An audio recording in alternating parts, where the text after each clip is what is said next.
Welcome back to First and Five. Can you believe that we are going into week 14 of the 2025 NFL season? Where has the time gone? But with another round of juicy fixtures this weekend, here are 5 more things that you need to watch out for this NFL weekend. Nice. Guys, I've got a question. Which sophomore quarterback is going to crack first? Who would have thought that going into week 14 of the season, these 3 teams would have been top of the league rankings? Because I bet you're wondering how the New England Patriots, the Denver Broncos, and the Chicago Bears are the 3 best teams in the league right now. And even though the older NFL fans will be fond of a time when these 3 teams were closer to the top than the bottom of the league, it's even weirder when you clock who the 3 quarterbacks are. Going into the 2024 NFL draft, we knew how deep the quarterback talent was. But who would have thought that 1st overall pick Caleb Williams, 3rd overall pick Drake May, and 12th overall pick Bo Nix would have been leading their teams this far just a year and a bit down the line. And maybe that's why these 3 teams have been labelled frauds by a portion of the NFL community. Because it might just be that we're seeing something unprecedented. 3 sophomore QBs leading their teams to glory.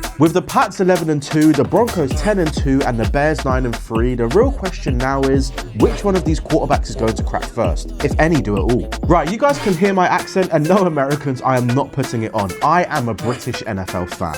So going into week 14 of the NFL season, the next thing that I want to talk about is the NFL International Player Pathway. Because as the sport continues to thrive, we're seeing more and more players get into the NFL through the IPP. We've already seen the likes of Efe Obada, Jordan Mailata, and Travis Clayton make it to the league. And last week, it was the turn of Irish kicker Charlie Smythe. A former Gaelic football player who has only been playing American football for 2 years, he was elevated to the New Orleans Saints after they released kicker Blake Grupe. Even though the Saints would go on to lose against the Miami Dolphins, it was a perfect debut for the kicker. They brought in Cade York for a kicker competition because he wanted to watch how Charlie responded to competition and adversity. Obviously, the Saints were very pleased with what they saw. Charlie paying it off right there. But now with a whole host of NFL Academy players committing to colleges in the US, and now with the IPP flourishing in front of our eyes, don't be surprised if we see more international players coming through. Now, the 4th thing that we have to talk about is the Houston Texans. Now, the talk of the AFC at the moment is rightly the New England Patriots and the Denver Broncos. Although there are questions hanging over these teams, they have both toppled their division kings in the Chiefs and the Bills. However, there is a 3rd team that I feel we should be watching out for when we're talking about AFC favourites. Going into week 14, the Houston Texans have won 6 of their last 8 games, beating the likes of the Ravens, 49ers, Jags, Bills, and Colts. The 2 losses in that time, the Seahawks and the Denver Broncos, that's nothing to sniff at.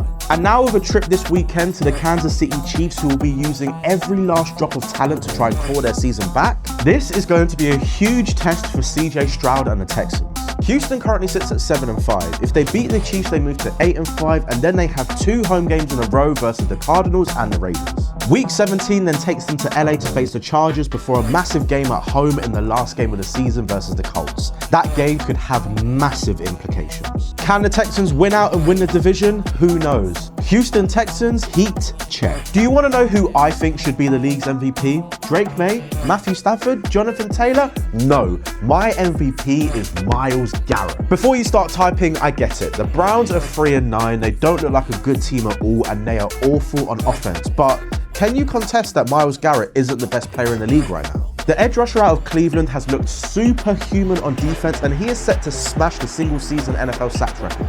With 19 sacks through just 12 games, guess who the Browns welcome to Cleveland this weekend? The Tennessee Titans, the most sacked team in the league. And now Myles Garrett is just 3.5 sacks off the record, so don't be shocked if he has an all-timer game versus Cam Ward this Sunday.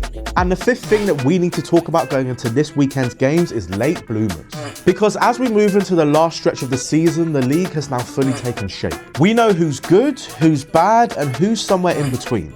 But there are still some teams that we don't quite know about. While the playoffs probably feel like a bit of a stretch for teams like the Dolphins who are 5-7 and the Falcons and Bengals who are 4-8, there are still teams like the Cowboys, Steelers, and Chiefs who are just a late burst away from maybe breaking into the playoffs. The Steelers have a huge game versus Lamar and the Ravens this Sunday, with the winner of that game taking lead in the AFC North. And the Chiefs take on a red-hot Texans team at home, as mentioned before. And when we look at the Steelers, Cowboys, and Chiefs, they have 3 quarterbacks that we know can be the best quarterback in the league on any given Sunday. So will it be Rodgers, Prescott, or Mahomes that help lead their team into the playoffs this season? And with that, those are 5 more things that you need to look out for this NFL weekend. What are your thoughts though? Comment down below and let us know. And as always, if you have enjoyed this video, be sure to subscribe to the NFL UK and Ireland YouTube channel.